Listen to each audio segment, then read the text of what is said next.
Well, today marks 100 full days as Prime Minister for Malcolm Turnbull.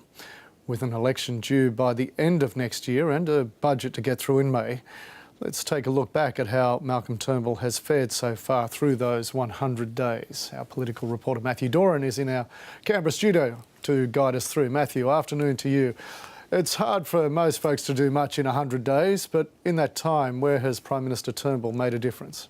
Well, good afternoon to you, Scott. You've hit the nail on the head there. It is hard to make too much of an impact in such a short period of time, particularly when you come into the top job in the middle of a parliamentary sitting week and getting towards the end of a parliamentary sitting year. There isn't much time to really stamp your authority from a legislative manner, but we have seen a little bit of movement from the Prime Minister. He has, of course, copped some criticism for maintaining some of the, or if not most of the policies of his predecessor, Tony Abbott, and his government, but we have seen a bit of movement, scrapping measures like the Knights and Dames after the former Prime Minister Tony Abbott brought that in last year, and then earlier this year awarded a knighthood to Prince Philip, which wasn't exactly the most popular decision of his time in office. And we've also seen in recent weeks Malcolm Turnbull's first major policy announcement, which was the innovation statement outlining his agenda for the country to,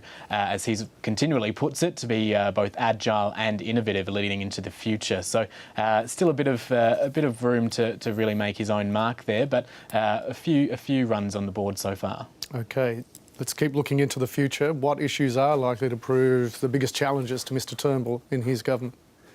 Well, one would think that, considering we are seeing a lot of debate about the taxation system and any changes to it, that will be a key issue for Malcolm Turnbull and his government moving into the future. In particular, what changes may be made to the GST. Now, Mr Turnbull and his Treasurer Scott Morrison have maintained that all options are on the table. They haven't got a firm proposal for any changes to the tax system, and they are consulting on every aspect of it. But it hasn't stopped Labor mounting a campaign saying that Malcolm Turnbull is definitely going to raise the GST to 15% and expand what it covers to include things such as fresh food and other services currently exempt from the tax. So going forward, as we enter into an election year in 2016, we are expecting some policy to be announced, because it will have to go to an election, and it has been promised that the government, the Turnbull government, will try and get a mandate for any changes there.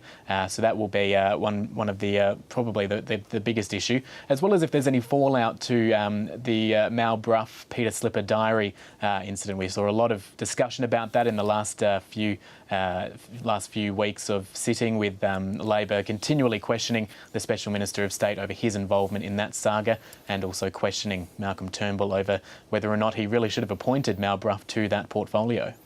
Matthew, upon becoming Prime Minister, Mr Turnbull famously said there's never been a more exciting time to be an Australian, now after 100 days of his leadership. Does the nation seem to share Mr Turnbull's excitement?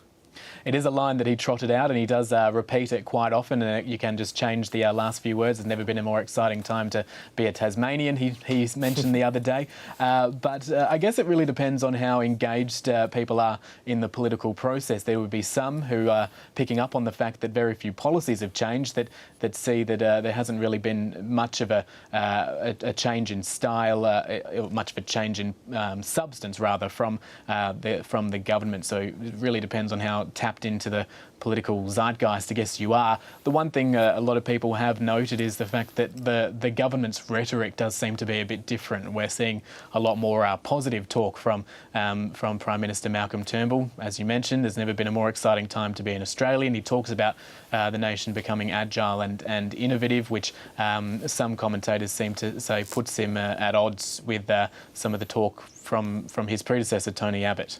All of which makes it very interesting for the election year ahead. Matthew Doran, thanks very much for looking back for us. Thanks.